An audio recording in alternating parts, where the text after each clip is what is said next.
Hello everyone, this is Seema and welcome back to my YouTube channel Maths Learning by Seema. Dear students, today we will discuss about the topic congruences. और ये हमारा एक number theory का topic है जो आज हम कर रहे हैं. क्या होता है congruences? A is congruence to B modulo M. क्या बोलते हैं इसको? A is congruence to B modulo M. ये A, B और M हमारे पास क्या होते हैं? इंटीजर होते हैं. और क्या करते हैं हम कि A को M से डिवाइड करते हैं तो हमारा जो रिमाइंडर होता है वो कितना आता है? B, यानी कि ये जो आता है हमारा रिमाइंडर आता है, इससे हम डिवाइड करते हैं इस टर्म को. इसका मतलब होता है ये. तो यहाँ से एक बात तो क्लियर हो चुकी है आपकी कि कोई भी आपका इंटीजर हो वो हमेशा क्या होता है? अपने ही रिमाइंडर के कॉन्ग्रुएंस होता है, अपने ही रिमाइंडर के कॉन्ग्रुएंस होता है. और इसका यूज जो है ना, हम यूज कर लेते हैं हम इसका रिमाइंडर निकालने में. क्या निकालने में? रिमाइंडर निकालने में. रिमाइंडर थ्योरम जो होती है उनमें इसका यूज होता है. जो हमारे क्वेश्चन होते हैं ना, जैसे कि 2 समथिंग कर देते हैं और 7 से डिवाइड करवाओ तो इसका रिमाइंडर बताओ, उन सब में इनका यूज हो सकता है. वैसे जो ट्रिक वगैरह लगाते हैं ना कॉम्पिटिटिव एग्जाम्स के लिए, कहीं ना कहीं उनके पीछे का जो लॉजिक होता है ना वो ये होता है, कॉन्ग्रुएंस होता है. ठीक है, तो एग्जाम्पल देखिए आप. क्या है? 14 इज कॉन्ग्रुएंस टू मोडुलो 4. ये है आपके पास. इसका मतलब क्या है? यहाँ से इसका मतलब है कि 14 को अगर मैं 4 से डिवाइड करवाऊं तो रिमाइंडर 2 आएगा. देखो क्या क्लियर है आपका, है ना? रिमाइंडर 2 आ रहा है आपका, इसका मतलब ये करेक्ट है. और आप अगर बिना इसके करो तो और भी क्या होता है कि 14 माइनस 2 करें तो वो क्या इसका मल्टीपल है? 14 माइनस 2 कितना आ रहा है? 12. क्या वो इसका मल्टीपल है? या फिर आप कह सकते हो क्या वो इससे डिवाइड हो रहा है पूरा पूरा? ये ऐसे चेक कर लेते हैं. ठीक है, उसके बाद एक प्रॉपर्टी तो क्या हो चुकी है हमारी कि ये अपने ही रिमाइंडर के क्या होता है? कॉन्ग्रुएंस होता है. उसके बाद एक चीज और देखिए कि दो आपके पास कॉन्ग्रुएंस है. अगर वो दो इंटीजर हैं आपके पास, दो इंटीजर है और वो किसी एक नंबर से डिवाइड करवाने के बाद अगर वो दोनों सेम रिमाइंडर लीव कर रहे हैं, इसका मतलब वो आपस में कॉन्ग्रुएंस है. जैसे 13 लो, 13 को मैंने 6 से करवाया, कितना आया मेरे पास? रिमाइंडर कितना आ रहा है? 1 आ रहा है. उसके बाद क्या किया मैंने? 19 को 6 से डिवाइड करवाया तो भी कितना आ रहा है? रिमाइंडर कितना आ रहा है? 1 आ रहा है. इसका मतलब क्या है कि जो 13 है और जो 19 है ना, दोनों आपस में कॉन्ग्रुएंस है, क्योंकि ये दोनों क्या कर रहे हैं? रिमाइंडर सेम छोड़ रहे हैं. क्या होता है कि एक congruence if they leave the same reminder then they are congruence to each other. तो वो क्या होते हैं? कॉन्ग्रुएंस होते ही होते हैं. और उल्टा भी होता है इसका. इफ एंड ओनली इफ की कंडीशन होती है. अगर आपके पास ये दोनों हैं और क्या करवा रहे हैं, यहाँ लिखो 13 और ये क्या है? मोड आपका है 6. ठीक है, अगर ये दोनों ये चीजें हैं तो इसका मतलब ये है कि इसको अगर 6 से डिवाइड करोगे तो भी वही रिमाइंडर आएगा, इसको 6 से डिवाइड करोगे तो भी आपका रिमाइंडर सेम आएगा. समझ आई ये प्रॉपर्टी आपकी? ठीक है, क्या कह रहा है कि अगर दो कोई इंटीजर हैं, उनको किसी इंटीजर से आप डिवाइड करवा रहे हो तो इसका मतलब अगर वो दोनों सेम रिमाइंडर लीव कर रहे हैं तो आपस में क्या होते हैं? कॉन्ग्रुएंस होते हैं. और ये इफ एंड ओनली इफ की कंडीशन होती है कि अगर दो नंबर आपके पास, दो इंटीजर है जो कॉन्ग्रुएंस है, तो इसका मतलब वो लीव कर रहे हैं रिमाइंडर सेम. आया समझ में? उसके बाद देखो क्या करेंगे हम कि ये जो हमारी कॉन्ग्रुएंस होती है ना, ये इक्विवेलेंस रिलेशन सेटिस्फाई करवाती है. क्या करवा रही है? Equivalence relation.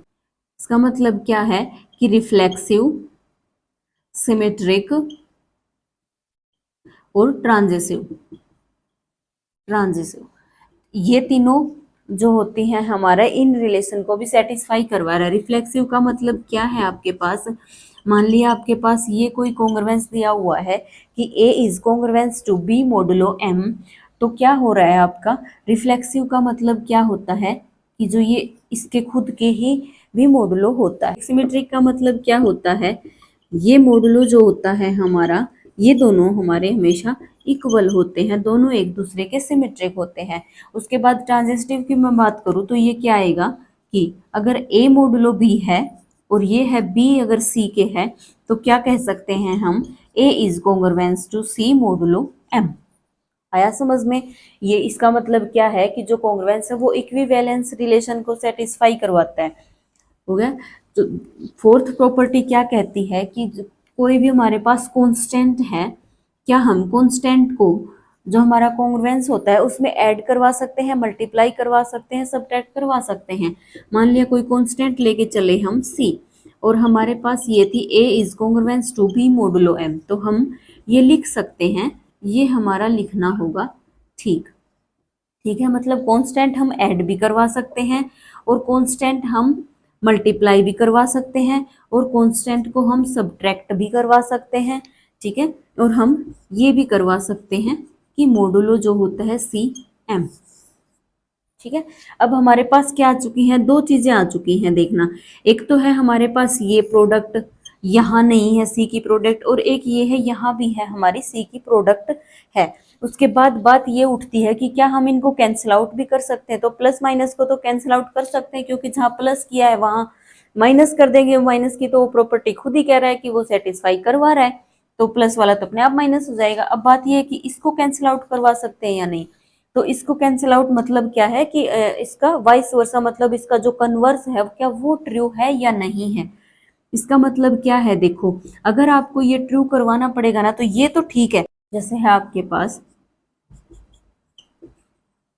मान लिया ये है आपके पास। ठीक है, तो यहाँ पे देखो थ्री कांस्टेंट को हम कैंसिल आउट कर सकते हैं ना, यहाँ पे क्या लिख सकते हैं थ्री, यहाँ क्या लिख सकते हैं टू, और यहाँ क्या लिख सकते हैं वन, यानी कि थ्री माइनस टू वन, और वन वन से पूरा डिवाइड हो रहा है।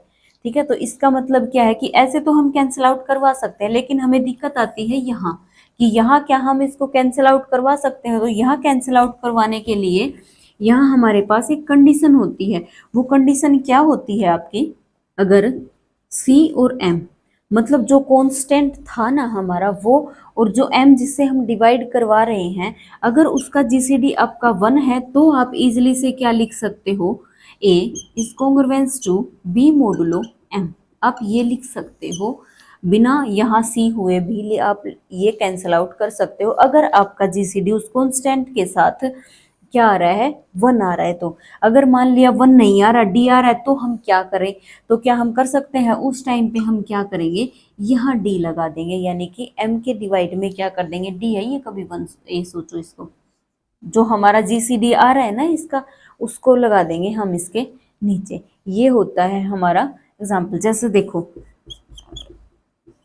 हमारे पास है ये, देखो यहाँ भी थ्री है कांस्टेंट, यहाँ भी थ्री है, थ्री इंटू सेवन, और ये है थ्री इंटू सिक्स, लेकिन यहाँ नहीं है, फाइव पे नहीं है। फाइव पे नहीं है, इसका मतलब क्या है कि हमें जीसीडी चेक करना पड़ेगा। जीसीडी थ्री का जो कांस्टेंट है ना उसका लेके चलेंगे, और फाइव का जीसीडी क्या है आपका, वन है। इसका मतलब हम क्या लिख सकते हैं, सेवन, और ये आ जाएगा टू मोड फाइव। देखो क्या हमारा सही है, सेवन माइनस टू और mode five, seven minus two five, और फाइव से डिवाइड करेंगे आ जाएगा जीरो। ठीक है ना। जैसे आपके पास एग्जाम्पल है 32 लिया इज कॉन्ग्रुएंस टू 20 मोडुलो, क्या लो आप यहाँ ले सकते हो सिक्स। क्लियर है, यानी कि कितना आ रहा है, टू वन, और इससे डिवाइड हो रहा है, मतलब ये हमारी ठीक है कॉन्ग्रुएंस। उसके बाद देखो क्या है कॉमन, देखो ये है फोर और एट, और ये है फोर और फाइव, और ये है मोड सिक्स। तो क्या कह रही हूं मैं, ये बात ये कह रहा है कि क्या आपका C और M का जीसीडी देखो कितना है। C क्या है आपके पास 8, और M सॉरी 4, और M क्या है आपके पास 6, तो इनका जीसीडी कितना आ रहा है आपके पास 2 आ रहा है। इसका मतलब क्या है कि मैं इसको क्या लिख सकती हूँ, C को कैंसिल, ये फिर से 8 को कैंसिल आउट कर दिया, ये इसको कैंसिल आउट कर सकती हूँ।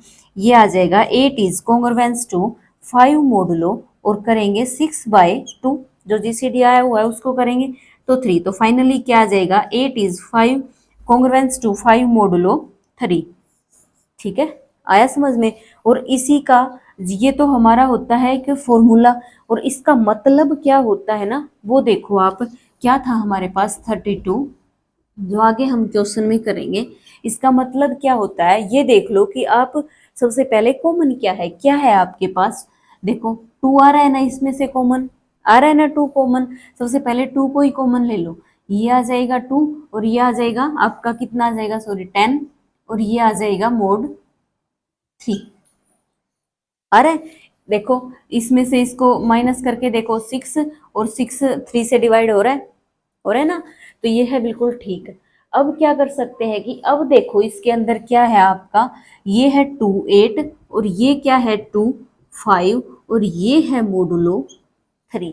अब आप इसमें से कैंसिल आउट करने के बाद आप क्या करवा सकते हो, आप कैंसिल ये यहाँ पे कैंसिल करने के बाद ये जो कांस्टेंट आता है ना, आप उसको आराम से कैंसिल आउट करवा सकते हो।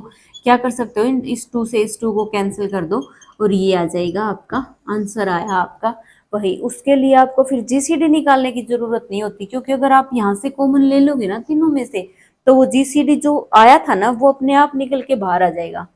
ठीक है, जो हम कैंसिल आउट करवा रहे हैं ना वो असल में उस जीसीडी से ही डिवाइड करवा रहे हैं। यहाँ भी करवा दो और यहाँ हम करवा ही रहे हैं, क्या कह रहा है वो m/d। समझ में आया, यहाँ से उसको जो d है हमारा, जो हमारा जीसीडी निकल के आया था उसी को करवा रहे हैं कैंसिल आउट। क्या कह रहा है कि आपके पास अगर ये है तो आप तीनों में ये देखो कि क्या कॉमन है, जो तीनों में कॉमन हो। यहाँ तो हम क्या कह रहे थे कि 2 में कॉमन हो उसको कैसे कैंसिल आउट करें, बात ये थी 2 में कैंसिल आउट कैसे करें। तो जो हमारा जीसीडी आएगा सी और एम का जो कांस्टेंट था जो कैंसिल आउट करना है हमें, उसका और एम का जो जीसीडी आएगा उससे इसको डिवाइड करवा दो और आप आसानी से कैंसिल आउट करवा सकते हो। दूसरा बात वही है, दूसरा मेथड क्या है कि आप तीनों में से कॉमन ले लो, तीनों में से कॉमन ले लो कि तीनों में से कॉमन आपका है क्या।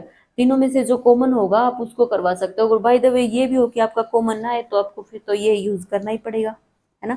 हो सकता है तीनों में कॉमन ना भी आए, तो कॉमन अगर तीनों में आ रहा है तो इसका मतलब क्या है, उसको कैंसिल आउट करवा दो। ये हो जाएगा 2 से 2 कैंसिल और यहाँ पे 8, यहाँ पे 5 और यहाँ पे आ जाएगा 3, आंसर आएगा आपका सेम। ठीक है, उसके बाद क्या है कि आप अगर आपके पास मोडुलो सेम है, अगर आपके पास मोडुलो सेम है तो जो कॉन्ग्रुएंस होता है, क्या हम दो कॉन्ग्रुएंस को ऐड करवा सकते हैं, मल्टीप्लाई करवा सकते हैं, सबट्रैक्ट करवा सकते हैं। जैसे आपके पास है a is congruence to b modulo m, ये है आपके पास। दूसरा क्या कह रहा है, c is congruence to d modulo m। ध्यान देना ये जो मोडुलो m है ना ये दोनों में है सेम, मतलब क्या है सेम नंबर से आपको डिवाइड करवाना है। ठीक है, तो अगर ये है मेरे पास तो इसका मतलब क्या है, मैं ये भी लिख सकती हूँ a plus C is congruence to b plus D modulo m। ये लिखना बिल्कुल करेक्ट है।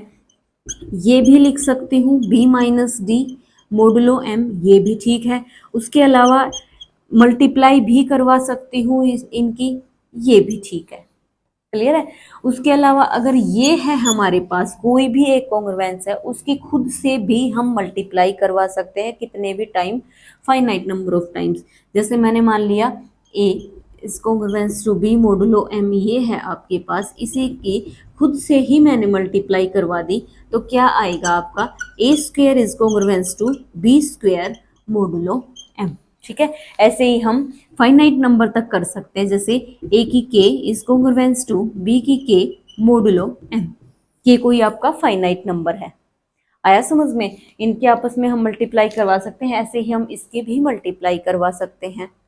आ रहा है समझ में।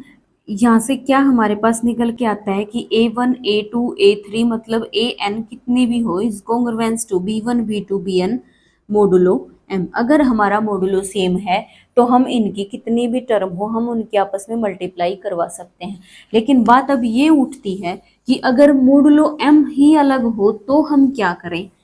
अगर हमारी कॉन्ग्रुएंस सेम है, जैसे कि a is congruence to b modulo m1 और ये है हमारी c इज सेम आएगी ये तो हमारे हो इंटीजर तो हो सेम, लेकिन जो हम डिवाइड करवा रहे हैं अगर वो हमारे अलग हों तो हम क्या कर सकते हैं। तो आप क्या लिखोगे, a is congruence to b modulo, यहाँ क्या आएगा आपका m1 और m2 का एलसीएम आएगा।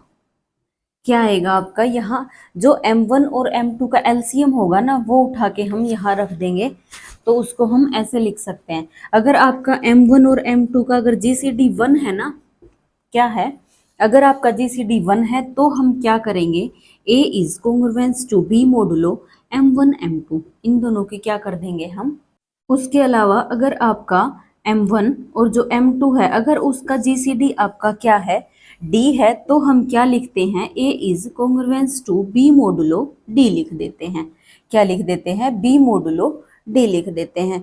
ये होती हैं हमारी कुछ कॉन्ग्रुएंसेस की प्रॉपर्टी होती है जो हमें जब हम क्वेश्चन करते हैं तो बीच में हमें यूज़ करनी होती हैं। ठीक है, उसके अलावा इनका यूज़ देखो कहाँ कहाँ होता है, कुछ एग्जाम्पल्स देखते हैं हम। आपके पास है 2 की 20 और इसको 7 से डिवाइड करो। अब बताओ कि रिमाइंडर आपका क्या आएगा। देखो क्या होता है आपके पास 2 की 20, आप करके देखो 2 की 1 किया 2 आया, जो ऊपर होता है ना यहाँ उसको कर लेते हैं, उसकी पावर करके देखते हैं क्योंकि हमें क्या चाहिए, पावर में चाहिए ना, तो पावर करके देख लेते हैं। ये आएगा 8 और ऐसी पावर करके देख लेते हैं। यहाँ नीचे क्या लिखते हैं, जो हमारा डिवाइड करना होता है उसकी टेबल लिख लो और वो टेबल वहां तक लिखो कि कुछ ना कुछ आपका नजदीक आ जाए। देखो 8 7 के नजदीक आ रहा है ना, ये ठीक है। तो 8 में से 7 को कर देंगे माइनस, तो कितना आएगा 1 आएगा। क्या लिखेंगे 8 कब आ रहा है 2 रेज टू पावर 3 और 8 में से 7 को माइनस किया कितना आया 1 और ये आ जाएगा मोड 7। इसका मतलब क्या है 8 माइनस 1 डिवाइड हो रहा है 7 से। इसको हम ये लिख सकते हैं। ठीक है, वैसे तो आप नॉर्मल आपको याद भी होनी चाहिए ये सब चीजें, लेकिन आप निकाल सकते हो वैसे चाहे कितनी से बड़ी आ जाओ। ठीक है, तो अब 3 की पावर कुछ भी कर लो क्योंकि 1 इसकी पावर करेंगे तो इसकी पावर भी करेंगे साथ में। ठीक है, अब मैंने प्रॉपर्टी पढ़ी थी थोड़ी देर पहले। तो यहाँ क्या करें कि 20 आ जाए तो 6 से मल्टीप्लाई यहाँ करवा दो, पावर 6 से यहाँ करवा दो, ये कितना आ जाएगा 18 और ये आ जाएगा 1 मोड 7। अब हमारे पास 18 तो आ चुका है, लेकिन रह क्या गया हमारा, हमें चाहिए 20। तो 20 क्या करें हम, इससे इसको मल्टीप्लाई करवा दे तो क्या हमारा 20 आ जाएगा। देखो इससे इसकी मल्टीप्लाई करवाएंगे, बेस सेम है तो पावर क्या करेंगे ऐड करेंगे 220। लेकिन बात ये है कि यहाँ क्या आएगा, यहाँ आएगा मोड 7। तो रिमाइंडर देख लो ये कितना है 2 रेज टू पावर 4 और 4 को 7 से डिवाइड करेंगे कितना आएगा रिमाइंडर -3, -3 आएगा। तो -3 अगर आपका रिमाइंडर आ रहा है तो माइनस रिमाइंडर माइनस में तो होता नहीं है, तो क्या करते हैं डिवाइजर से उसमें ऐड करवा देते हैं। कितना आएगा, इसका मतलब 4 आ जाएगा ये। ठीक है, इसको हम 4 भी लिख सकते हैं। इसकी मल्टीप्लाई करवाई, इसकी करवाओ, 4 इंटू 1 4 मोड 7। इसका मतलब क्या हो गया आपका कि 2 रेज टू पावर 20 को 7 से डिवाइड करवाया तो आपका रिमाइंडर आ रहा है 4 और वो यही पूछ रहा है आपसे कि इसको डिवाइड करवाएं तो क्या आ जाए रिमाइंडर। तो रिमाइंडर कितना आ रहा है आपका 4 आ रहा है ना, इजी। उसके बाद एक एग्जांपल और करके देखो आप, ये तो जल्दी आ गया। 181 इसको डिवाइड करवाएंगे हम 17 से। सबसे पहले क्या तरीका है, 3 रेज टू पावर 1 किया 3 आ गया, 3 रेज टू पावर 2 किया 9 आ गया, 3 रेज टू पावर 3 किया 27 आ गया। यहाँ क्या था 17 24। देखो क्या नजदीक आ रहा है आपका, नहीं आ रहा ना। यहाँ देखो ये और यहाँ कहीं आपकी ये है, देखो ये इसके नजदीक आ रहा है ना। क्या लिखेंगे 3 raise to power 4 is congruence to, इसमें से इसको माइनस किया माइनस का आया 4, उसके बाद करेंगे मोड और ये कितना है आपका 17। क्लियर है, ये कितना है आपका 81 और ये है -4, यानी कि यहाँ आएगा 85 और 85 17 से डिवाइड हो रहा है। इसका मतलब ठीक किया ना हमने, चेक करके देख लेते हैं। ठीक है, उसके बाद देखो इतना तो आ चुका, हमें क्या चाहिए 181 चाहिए। लेकिन अगर यहाँ 1 होता तो कोई बात नहीं, लेकिन 4 की पावर अगर कुछ करेंगे तो फिर यहाँ भी फर्क पड़ेगा रिमाइंडर में। फिर क्या करते हैं 4 की ही देख लेते हैं। 4 की 1 किया तो आया 4, 4 की 2 किया तो आया 16 और हम क्या लेके चल रहे हैं 17 की टेबल। देखो ये नजदीक आ चुकी है ना, और नजदीक भी इतनी आ चुकी है कि 1 ही आ गया हमारा, लेकिन क्या आ रहा है सिर्फ -1 आ रहा है। 3 रेज टू पावर क्या करेंगे देखो, यानी कि 2 पे आ रहा है। ठीक है, तो 2 पे इसकी पावर कर दो 2 और -4 की पावर कर दो 2 और ये आ जाएगा मोड 17। कितना आया, 3 की पावर कितनी आ गई 8 और ये कितना आ चुका है आपका 16। क्या आएगा, वैसे तो यहाँ क्या लिखना होता है, जो यहाँ से माइनस करवाया यानी कि -1। ठीक है, लेकिन ये हमारा थोड़ा सा ऐसा आ चुका है कि आप देख करके देख भी सकते हो क्या आ रहा है। 4 से करेंगे 16 और यहाँ 16 है और यहाँ 17 है। इसका मतलब क्या आ रहा है, अगर इसको डिवाइड करवाएंगे तो 16 माइनस 17 माइनस का 1 आ रहा है। ठीक है, यानी कि कोई भी रिमाइंडर है उसको अगर 16 है तो हम उसको -1 भी तो लिख सकते हैं, क्योंकि क्या करेंगे -17 कर देंगे। थोड़ी देर पहले हमारा क्या था -3 आया था, क्या था, हम 7 ऐड करवाया, हम उसको -3 को और 4 को इक्वल लेके चल रहे थे। ऐसे ही 16 को और -1 को हम इक्वल लेके चलते हैं। क्या लेके चलते हैं? इक्वल लेके चलते हैं इसको। ठीक है, तो ये आ चुका है हमारा इतना। अब हम क्या करेंगे कि -1 आ चुका, अब हम इसकी पावर देखेंगे। 181 8 से डिवाइड करवाओ इसको। यानी कि क्या कर रहे हैं हम, क्यों करवा रहे हैं इसे डिवाइड, कि हम यहाँ कुछ ऐसा मल्टीपल ले आए कि या तो पूरा चला जाए या इसके नजदीक चला जाए, क्योंकि 1 और -1 की अगर हम पावर करेंगे तो 1 ही आएगा हमें, या -1 आएगा या +1 आएगा। ठीक है, तो 8 से करवाओगे तो कितना आएगा 2, और ये 1 2 17 18 19 20 21 5, सिर्फ 3⁵ बचेगा आपका। ठीक है, यानी कि यहाँ अगर मैं 22 करवा दूं, क्या करवा दूं 22, देखो करके भी देख सकते हो आप। देखो 22 को 8 से करवाओ 16, और ये 17, और कितना बच गया आपका 181 से ये माइनस करो, 5 बच गया ना अभी पीछे, यानी कि इतना तो हो गया। लेकिन अगर मेरे पास ये और मिल जाए ना तो क्या हो जाएगा, ये कितना आ चुका था आपका 176, ये और मिल जाए तो 181 हो जाएगा, है ना। लेकिन इससे इसका तो पता नहीं, इसका पता है 3⁴ का पता है ना।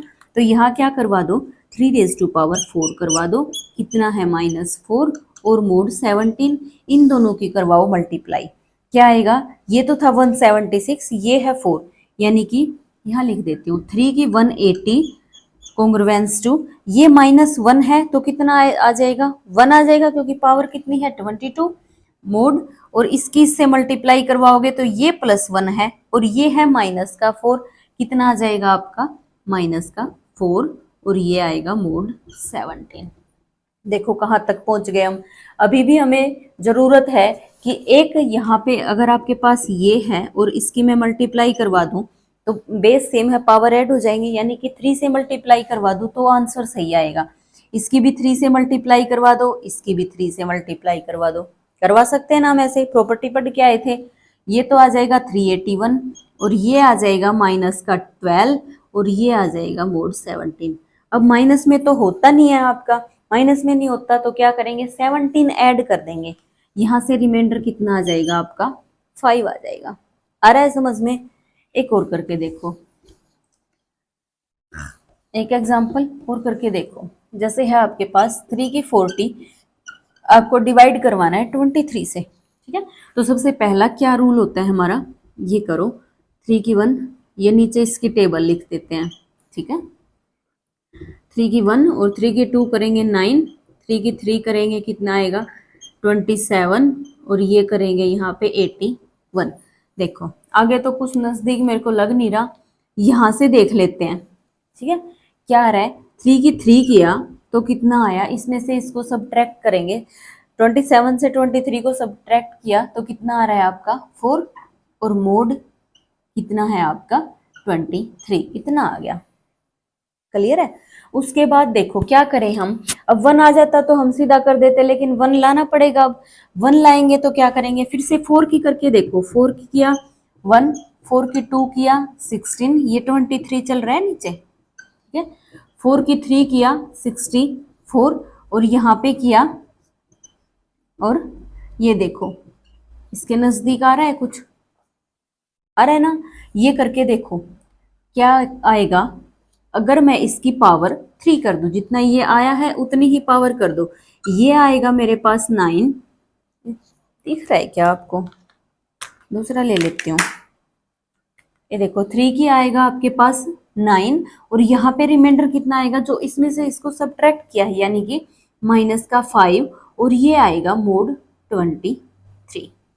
करेक्ट है, यानी कि इसकी पावर की है, जितना यहाँ पे आया है ना नजदीक उतनी ही पावर कर देते हैं हम। ठीक है, अब भी कुछ बात नहीं बनती नजर आ रही, नहीं आ रही ना, हमें तो चाहिए 40 तक। कहाँ तक चाहिए 40 तक चाहिए। अब फिर से 5 की करके देखो, वैसे तो दिख रहा है 5 की 5 25 कर देंगे, लेकिन देखो 5 की 1 किया 5, 5 की 2 किया 25, और ये था 23, और भी नजदीक आ गया इसके, यानी कि इसमें से सब्ट्रैक्ट करेंगे तो कितना आएगा 2। ठीक है, यानी कि यहाँ भी 2 कर दो और यहाँ भी 2 कर दो, ये कितना आएगा 18, और ये कितना आएगा, यहाँ से करेंगे तो 2 और mod 23। करेक्ट है। अब क्या चाहिए हमें, 40 चाहिए। आ कितना गया हमारा, 18 आ चुका है। उसके बाद फिर से 2 करवाओ। ये ऐसा एग्जाम्पल क्यों लिया है मैंने, कई बार ये हो जाता है, ये छोटी चीजें अगर मैं इनको शॉर्ट में करती ना तो शायद आ जाता है, लेकिन मैं ये ब्रीफली क्यों बता रही हूँ आपको, कई बार कुछ ऐसा एग्जाम्पल दे देता है एग्जामिनर कि हमें डायरेक्टली समझ नहीं आता। तो ये कुछ स्टेप्स होते हैं ना, ये ऐसे अगर फॉलो करते जाओगे ना तो आंसर जरूर निकल के आएगा।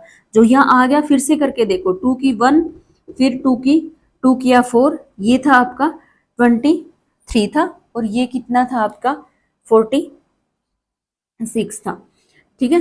वैसे अगर आप इसको ये भी कर सकते हो, 2 से मल्टीप्लाई करवा लो, यहाँ तो क्या फर्क पड़ेगा, 4 आ जाएगा, ये आएगा 23, इसके नजदीक चला जाएगा।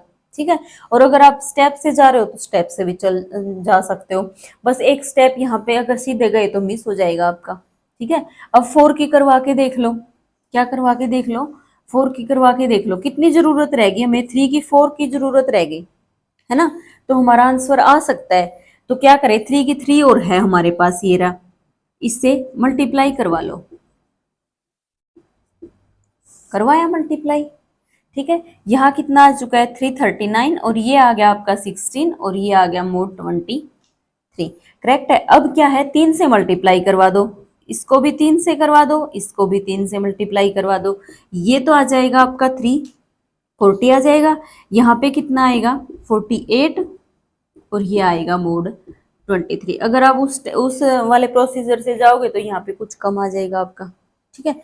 बात वही है कि अब ये क्या है, देखो इससे इसको रिड्यूस करवा सकते हैं, 23 दूनी 46, और बच गया कितना हमारा 2, ये यहाँ पे 40 आ चुका है, यहाँ कितना बच गया 2, तो आपका जो रिमाइंडर है वो क्या आएगा, 2 आएगा। ठीक है। थोड़ी सी प्रैक्टिस से आते हैं क्वेश्चन, बार बार प्रैक्टिस करोगे तब जाके आएंगे। इसके अलावा अगर आपको कम्पिटिटिव में रिमाइंडर की जरूरत होती है तो डायरेक्ट भी कुछ ट्रिक होती हैं आपकी, आप उनसे भी कर सकते हो। बाकी उन ट्रिक के पीछे लॉजिक यही होता है, और कोई लॉजिक नहीं होता कि इसको कितने पे करें कि यहाँ इतना रिमाइंडर आ जाए, ये सब आ जाए। आई होप कॉन्ग्रुएंस आपको आज समझ में आ गया होगा। कल हम करेंगे लीनियर कॉन्ग्रुएंस जो होते हैं ना, उनका सॉल्यूशन कैसे फाइंड आउट करते हैं। जैसे आपके पास 3x is equal to 4 mod something होता है, तो उनका जो ये लीनियर में होता है ना कि सॉल्यूशन कैसे फाइंड आउट करते हैं, कल हम वो सब करेंगे। और चाइनीज रिमाइंडर थ्योरम वगैरह है वो सब करेंगे कॉन्ग्रुएंस की, ताकि कॉन्ग्रुएंस का जो चैप्टर है वो क्लियर हो चुके। आई होप आपको अच्छे से समझ आया होगा। अगर वीडियो अच्छी लगे तो लाइक करना, शेयर करना। Thank you.